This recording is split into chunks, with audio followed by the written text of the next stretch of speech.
Hi dreamers, it's Martina Kotzian here, dream therapist and founder of dreamcubator.co. And today I will be talking about the very real and extremely terrifying phenomenon of sleep paralysis. Now, if you've ever experienced sleep paralysis, as 20% of the population have, you'll know just how terrifying this experience can be. If you haven't, lucky you, but in this video I will be going over just exactly what sleep paralysis is. I'll be sharing my most recent experience of sleep paralysis, and then I'll be going into what exactly is happening physiologically to us when we are in this state. So what is sleep paralysis? Sleep paralysis is the transitional state that occurs during the onset of sleep, called the hypnagogic state, or on awakening, called the hypnopompic state. Now, sleep paralysis can occur during either of these times and involves paralysis of the body. So it's when we are fully conscious and we're either waking up from sleep or going into sleep and we become fully conscious, yet our body is paralyzed and we can't move and we can't speak or call out. And this is what causes the terror, as you can imagine, in people that find themselves in this state. So my personal experience with sleep paralysis first occurred when I was at university. So I was around 19 and I was completely terrified when this occurred, and I thought something really terrible was happening to me. And thankfully I did have a dream and a sleep text that kind of explained what was occurring. So sleep paralysis is a natural phenomenon. As I mentioned, it occurs in 20% of sleepers during their lifetime. And what also adds to the horror and terror of this state is about 70% of people that do experience sleep paralysis also report an evil or demonic presence that accompanies this state. So this is also what I experienced from the onset of my sleep paralysis. So as I mentioned, it's been on and off for probably about 15 years now. And my most recent episode was about 2 to 3 years ago now, which I'm really thankful for. So they are becoming less frequent. And I do attribute this to some dream therapy work that I did with a colleague, specifically surrounding the sleep paralysis state, which I feel has really helped the frequency and also the intensity of the sleep paralysis state. So as I mentioned, my most recent state was about 2 to 3 years ago, and I found myself in my natural setting.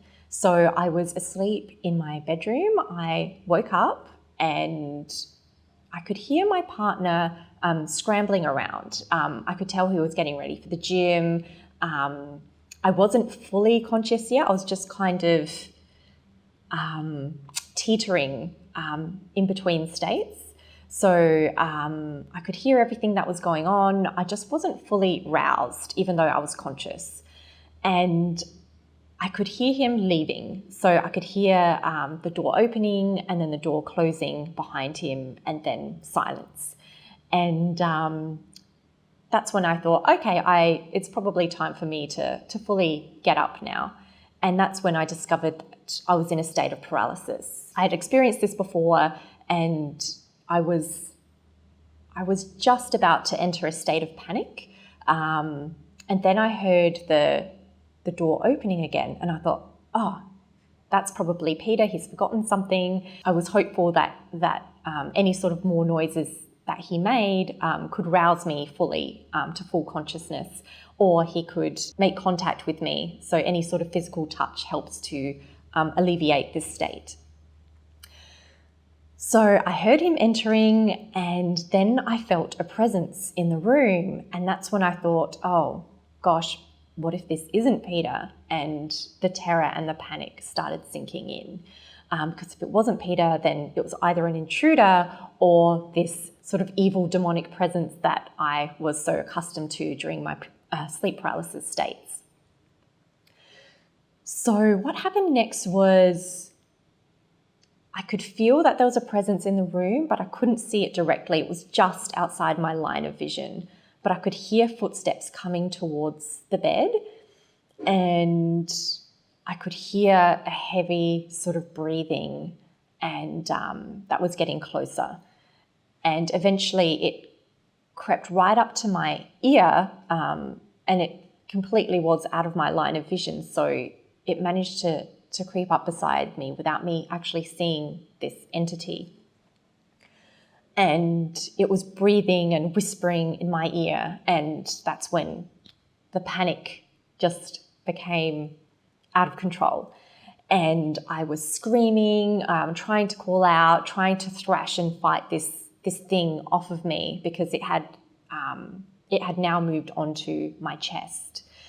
And the only thing I can describe next is similar to Harry Potter's Dementors. They're sucking the good memories out of Harry and his friends. Although it wasn't just the good memories that this being was sucking out of me, it was like it was kind of sucking out my soul or my essence, and I was completely powerless, and there was absolutely nothing I could do to control or stop this situation, even though I was internally fighting this horrifying being. Eventually, I did wake up, thankfully, but prior to that, there was, as I mentioned, I was powerless. There was absolutely nothing I could do. I was swearing at this thing. I was trying to fighting for my life, basically, is what it felt like.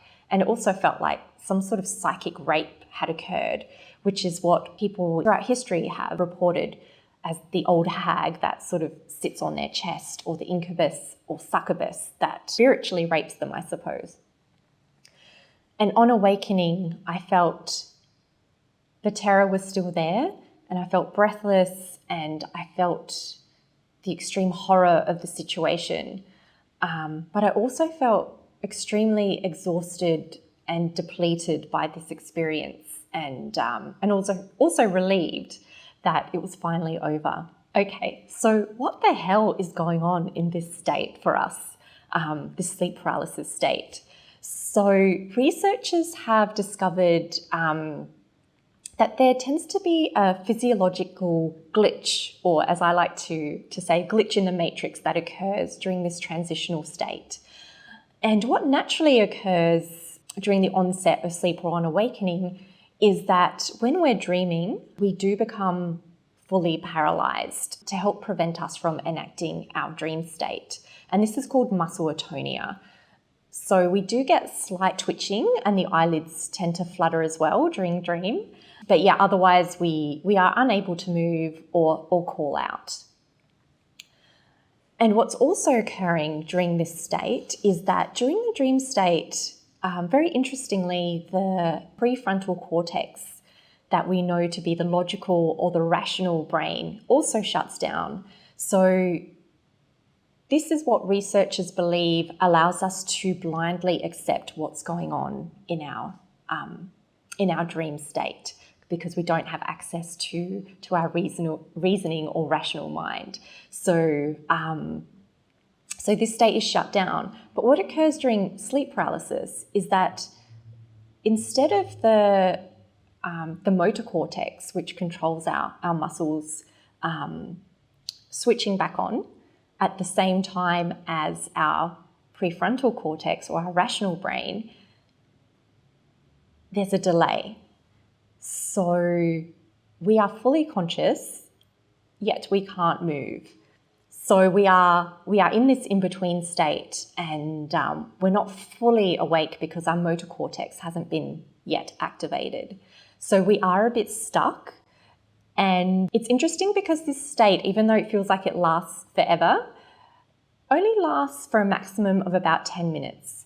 So if you do find yourself in this state and unable to move, just know that it is temporary and it is a bit of a glitch physiologically.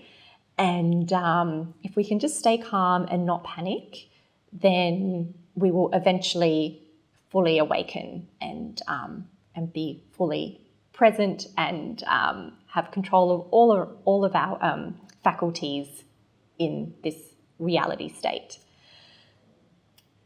Another interesting thing that occurs, which brings on the sort of hallucinations of the entities or the demons, researchers believe, is actually our hallucinating our state of being. So because we are fully conscious, we can hear our breath. So this is what researchers believe is the breathing of this presence, or the hallucinatory presence that comes with the breathing. They believe the hearing our footsteps is actually our heart beating or thumping in our chest as the panic sets in. And finally,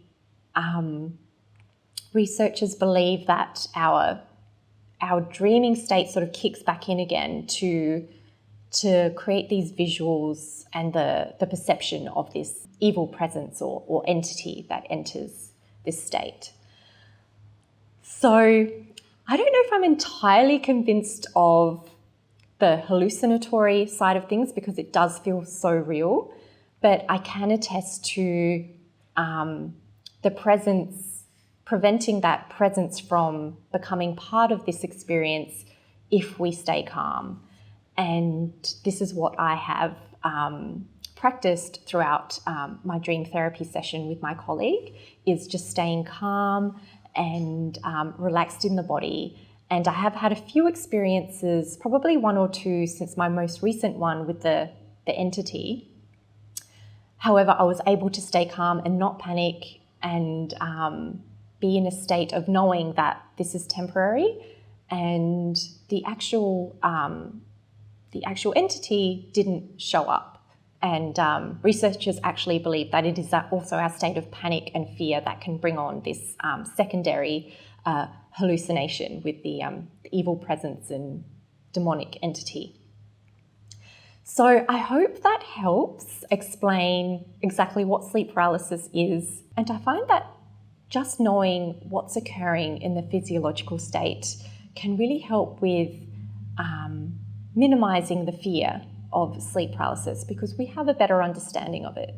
So once again, I hope that this explanation has helped all you sleep paralysis sufferers out there. If you do want to have a one-on-one session exploring this during a dream therapy session, please do get in touch. I'll leave my details below. If you are experiencing sleep paralysis nightly or even weekly, please do seek help. This is a sleep disorder if it occurs frequently.